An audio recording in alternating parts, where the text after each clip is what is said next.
Olá, amigos. Estamos iniciando uma leitura comentada deste livro, Diálogos com as Sombras, de autoria de Hermínio Corrêa de Miranda. Uma obra de extrema importância para quem está pensando em iniciar um grupo de desobsessão ou para quem já trabalha a desobsessão. Importante para os trabalhadores terem conhecimento do conteúdo dessa obra, escrita por um pesquisador no campo da mediunidade, e que realizou por muito tempo a doutrinação, como nós chamamos, né, o diálogo com as entidades em reuniões de desobsessão. Então, o intuito é que aquelas pessoas que não têm o livro, ou que não conseguem ler no PDF, ou mesmo não têm o hábito da leitura, seja facilitado através dos vídeos que nós vamos colocar aqui. E, claro, uma leitura comentada, porque, como esse livro foi lançado no ano de 1979, nós vamos ver que vamos introduzir aqui e ali algum comentário com relação às situações trazidas. Mas esperamos que seja um livro que traga contribuição para vocês, no formato como vai ser apresentado, tanto para o grupo da nossa casa, que é o intuito maior, como qualquer amigo, qualquer companheiro que tenha interesse de assistir esses vídeos e, de uma certa forma, fazendo a leitura, acompanhando a nossa leitura. Então, vamos semanalmente produzindo esses videozinhos até a conclusão desse livro. E é claro que nós vamos começar pela introdução. Então, na introdução, o Hermínio Miranda já inicia dizendo: creio necessário declarar, no pórtico deste livro, que, a meu ver, nenhuma obra acerca dos aspectos experimentais do Espiritismo terá valor por si mesma, isolada do contexto dos 5 documentos básicos da doutrina espírita, isto é, o Livro dos Espíritos, o Livro dos Médiuns, o Evangelho segundo o Espiritismo, o Céu e o Inferno e a Gênese. É claro que a lista não termina aí, diz Hermínio.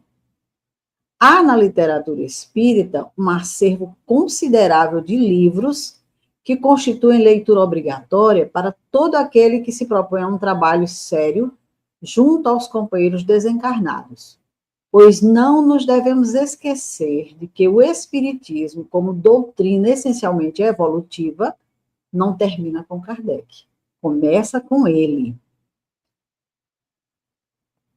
O relacionamento com o mundo espiritual se reveste de enganosa simplicidade. Realmente, em princípio, qualquer pessoa dotada de faculdades mediúnicas, mesmo incipientes, pode estabelecer contato com os desencarnados, consciente ou inconscientemente, serena ou tumultuadamente. Alguns o fazem compulsoriamente ou com relutância, outros com espontaneidade, uns com respeito e amor, outros com leviandade e indiferença, e muitos sem mesmo perceber o que se passa e o que deve ser feito para ordenar um fenômeno que, como tantos outros, é natural, nada tendo de místico, fantástico ou sobrenatural. O importante é que, ao iniciarmos o trato com os espíritos desencarnados, voluntária ou involuntariamente, estejamos com um mínimo de preparação, apoiada num mínimo de informação. Aquele que se atira à fenomenologia mediúnica, sem esses apetrechos indispensáveis, ou aquele que é arrastado a ela pela mediunidade indisciplinada ou desgovernada, estará se expondo a riscos imprevisíveis para o seu equilíbrio emocional e orgânico. A prática mediúnica não deve ser improvisada, pois não perdoa despreparo e ignorância. O mundo espiritual é povoado de seres que foram homens e mulheres como nós mesmos, encontrando-se em variados estágios de desenvolvimento moral. Pelo nosso mundo de encarnados, podemos interferir o outro, do lado de lá. Ali como aqui, encontramos espíritos nobres e dotados de atributos morais avançados. Mas, igualmente, a massa imensa daqueles que se acham da média para baixo, até os extremos mais dolorosos do aviltamento moral, da ignorância, da revolta, da angústia, do rancor, da vingança.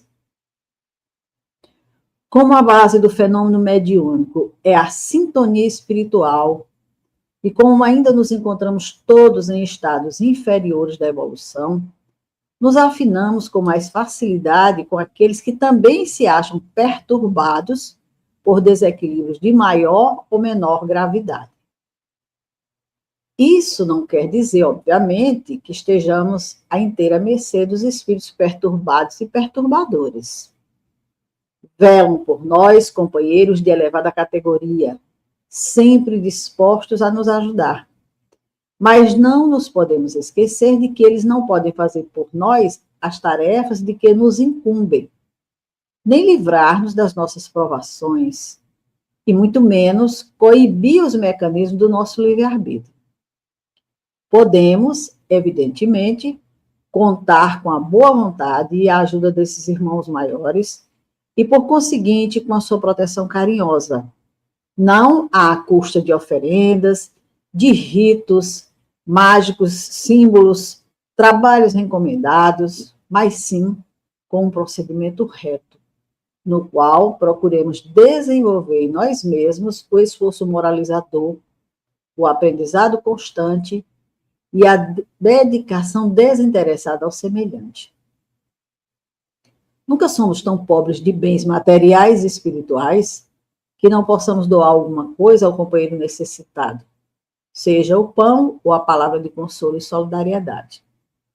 É com estas atitudes que nos asseguramos da assistência de irmãos mais experimentados e evoluídos, não para nos livrar das nossas dores, nem para cumprir mandados nossos ou atender às nossas menores exigências e súplicas, mas para nos conceder o privilégio da sua presença amiga, da sua inspiração oportuna e da sua ajuda desinteressada naquilo que for realmente proveitoso ao nosso espírito, e não naquilo que julgamos, ou seja, nunca é demais enfatizar que a organização de um grupo de trabalho mediúnico começa muito antes de dar-se início às tarefas propriamente ditas, com o estudo sistemático das obras básicas e das complementares da doutrina espírita, as de Allan Kardec, Leon Denis, Gabriel Delane, Gustave Gelei e certos trabalhos de origem mediúnica, como os de André Luiz. E aqui nós incluímos, porque ao tempo ainda não existia, os livros do Manuel Filomeno de Miranda. Muita ênfase precisa ser posta no estudo dos escritos que cuidam do complexo problema da mediunidade, suporte indispensável de toda tarefa programada. Assim, é preciso insistir. A formação, o nascimento de um grupo é muito importante e deve ser cercado dos mesmos cuidados que precedem à formação ou ao nascimento de uma criança, ou seja, a educação dos pais. Estamos preparados para a tarefa? Desejam o filho? Dispõem-se aos sacrifícios e renúncias que o trabalho impõe? Estão conscientes das suas responsabilidades, dos percalços e das lutas que os esperam? Para que desejam o filho? Sonham fazer dele um grande homem no sentido humano, forçando-o a uma tarefa acima de suas forças, para a qual não esteja preparado, ou se dispõe a criar condições para fazer dele um ser digno, pacificado e amoroso? Estão prontos a receber a tarefa com humildade? E, acima de tudo, estão prontos e dispostos a se doar integralmente, sem reservas, ao amor ilimitado, sem condições e sem imposições? O amor não exige recompensa. O amor, dizia Edgar Cayce, não é possessivo. O amor é. Se estamos com essas disposições, podemos começar. E começar pelo planejamento, e não pela execução atabalhoada e sem preparo. Examinaremos o assunto por partes e com as cautelas devidas. Voltaremos às questões que formulamos acima ao comparar o grupo nascente com o filho. Antes, ainda no corpo dessa conversa inicial, uma observação de caráter pessoal. Ao planejar a elaboração deste livro, julguei necessário uma pequena introdução que situasse a obra em seu contexto próprio. Não foi preciso descrevê-la, pois já estava pronta. Reformador de fevereiro de 1966, publicou um artigo intitulado Espiritismo sem Seção Espírita, que a seguir transcrevo por interessar aos objetivos deste livro. Vamos ao artigo. Encontramos, às vezes, confrades que não gostam de frequentar sessões espíritas. As razões que os levam a essa decisão, creio eu, são respeitáveis, pois cada um de nós sabe de si e do que, modernamente, se convencionou chamar de suas motivações. É preciso, entretanto, examinar de perto essa posição e ver o que contém ela de legítimo, não apenas no interesse da doutrina que todos professamos, mas também no interesse de cada um. De fato, há alguns problemas ligados à frequência de trabalhos mediúnicos. O primeiro deles, e dos mais sérios, é o da própria mediunidade. Essa estranha faculdade humana sobre a qual ainda há muito que estudar. Outra dificuldade ponderável é a organização de um bom grupo que se incumba com regularidade e seriedade das tarefas a que se propõe. Há outros problemas e dificuldades de menor importância, mas creio que basta considerarmos aqui apenas esses dois, que não é pouco. A análise das questões mais complexas quase sempre começa pelas definições acacianas, e de vez em quando é bom a gente recorrer a velhos conceitos para iluminar obstáculos novos. O espiritismo doutrinário nasceu das práticas mediúnicas. Delas se nutre e delas depende, em grande parte, o seu desenvolvimento futuro. O intercâmbio entre o mundo espiritual e este somente assumiu expressão e sentido filosófico depois que Kardec ordenou e metodizou os conhecimentos adquiridos no contato com os nossos irmãos desencarnados. Parece claro também que o equacionamento e a solução das grandes inquietações humanas vão depender cada vez mais da exata compreensão do mecanismo das relações entre esses dois mundos, que, no final das contas, não são mais que o único em planos diferentes. Logo, a prática mediúnica é não apenas aconselhável, como indispensável ao futuro da humanidade. Convém pensar também que a própria dinâmica da doutrina espírita exige esse intercâmbio espiritual. Em primeiro lugar, para que se observe e estude o fenômeno da mediunidade, suas grandezas, os riscos que oferece, as oportunidades de aprendizado e progresso que contém. Não apenas para o médium, mas para aquele que assiste aos trabalhos e dele participa.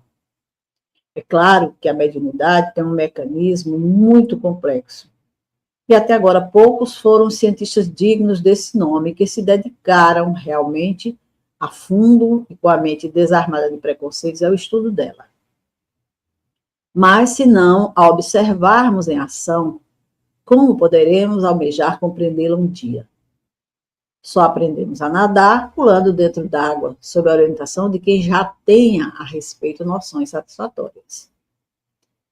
Se é incompleto o conhecimento sem a prática mediúnica, também o é o exercício desta sem o estudo daquilo que já se sabe sobre o fenômeno. Evidentemente, precisamos estar atentos ao puro mediunismo sem objetivos mais elevados, como também ao animismo de certos médiuns mais interessados nas suas próprias ideias que na transmissão daquilo que recebem dos companheiros desencarnados.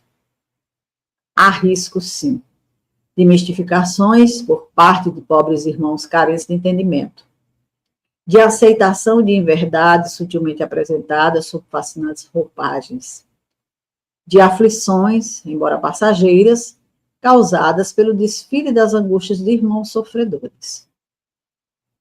Será, porém, que isso constitui motivo para nos privarmos das recompensas do aprendizado, das alegrias que experimentamos ao encaminhar às trilhas da paz um espírito em crise?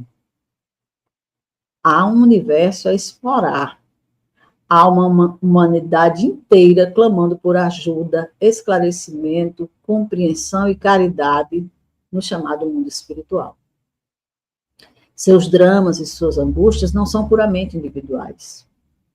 O espírito que erra invariavelmente prejudica alguém mais. Os erros que cometemos prendem-nos a uma cadeia de fatos e de seres que se estende pelo tempo afora. Nunca o drama de um espírito é apenas seu. Há sempre nesta vida, ou em algumas das anteriores, elos que nos ligam a outros seres e outras dores. Aquele que odeia, muitas vezes já está maduro para o perdão. Basta uma palavra serena de esclarecimento, um gesto de tranquila compreensão para libertar não apenas o seu espírito da tormenta do ódio, mas também o irmão que ele sofre as agressivas vibrações provocadas por antigas mágoas. Aos que ainda desejam vingar-se de antiquíssimas ofensas, mostramos a inutilidade do seu intento e os novos problemas com que virão agravar o seu futuro. Ao que ainda se prende a superadas teologias, ajudamos a compreender a nova realidade que tem diante de si. A todos os que erraram, consolamos com a nossa própria imperfeição e com a certeza da recuperação. Os que já atingiram elevados patamares de conhecimento e amor, ouvimos-los com admiração e proveito. Muitos nos buscam apenas para trazer notícias das suas próprias conclusões, da nova compreensão diante desse mistério sempre renovado da vida. Multidões de seres que aqui viveram inúmeras vezes como criaturas encarnadas, lá estão à espera de ajuda. E, no entanto, não são tão poucos os grupos que se dispõem a esse trabalho que tão altos dividendos pagam em conhecimento e progresso espiritual. No exercício constante dessa atividade, vemos cada vez melhor solidez na palavra da doutrina que nos legaram os espíritos através da luz da inteligência de Kardec. Crentes ou descrentes, católicos ou protestantes, todos nos vêm confirmar as verdades mestras do Espiritismo, as de que o espírito sobrevive à morte física, de que reencarna, de que progride e aprende, tanto na carne como no espaço. De que as leis universais são perfeitas, iniludíveis, mas flexíveis, pois exigem reparação, ao mesmo tempo que fornecem os recursos para o reencontro do espírito com seu próprio destino.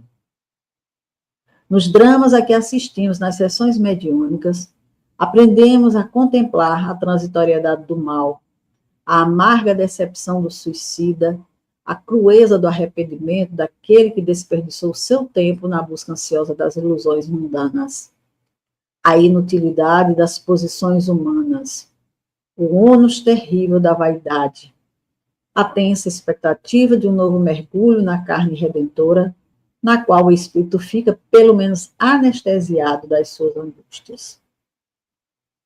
Lições terríveis, ministradas com lágrimas e gritos de desespero por aqueles que assumiram débitos enormes diante da lei.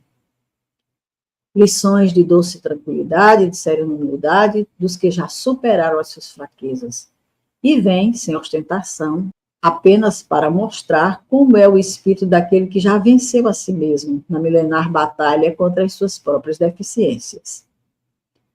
Muitas e variadas lições, aprendizado extenso e profundo para todos os que desejarem realmente apressar os passos e encurtar a caminhada que leva a Deus. Por que então despreza esse trabalho magnífico que tanta recompensa nos traz e também aos nossos irmãos do outro lado da vida? Quanto à organização dos grupos, não será tão difícil assim. Há estatutos sérios e muito seguros de orientação doutrinária a respeito. É bom que o grupo seja pequeno, de preferência familiar, composto de pessoas que se harmonizem perfeitamente e que estejam interessadas num trabalho sério e contínuo. E aqui eu faço uma pausa para esclarecer. Esse de preferência familiar não diz respeito à família consanguínea, não. Composto de pessoas que se harmonizem perfeitamente e que estejam interessadas no trabalho sério e contínuo. Continuando. Que não se deixe desencorajar por dificuldades ou pela aparente insignificância dos primeiros resultados, nem se deixe fanatizar ou fascinar por pseudo-guias. Aos poucos, demonstrada a seriedade de propósito, os trabalhos irão surgindo sob a orientação de espíritos esclarecidos. A cada bom grupo de seres encarnados dispostos à tarefa, corresponderá um grupo equivalente de espíritos, no intercâmbio salutar de profundas repercussões, pois espiritismo é doutrina, mas é também prática mediúnica. E todos nós, ainda que nem sequer suspeitemos disso, temos compromissos a executar, ajuste a realizar com os irmãos que nos aguardam mergulhados em ódios e incompreensões, que se envenenaram a si mesmos e a nós próprios. Lamentar a desgraça, dizia Horace Mann, é apenas humano, minorá-la é divina. E assim creio que estamos prontos para entrar na matéria propriamente dita. Esse texto foi escrito por Hermínio Miranda, essa introdução, no Rio de Janeiro, no ano de 1976. Então, ficamos aqui com a apresentação dessa obra, essa introdução de Hermínio Miranda. Daremos continuidade ao estudo no próximo vídeo, que será encaminhado a todos vocês. Um abraço a todos.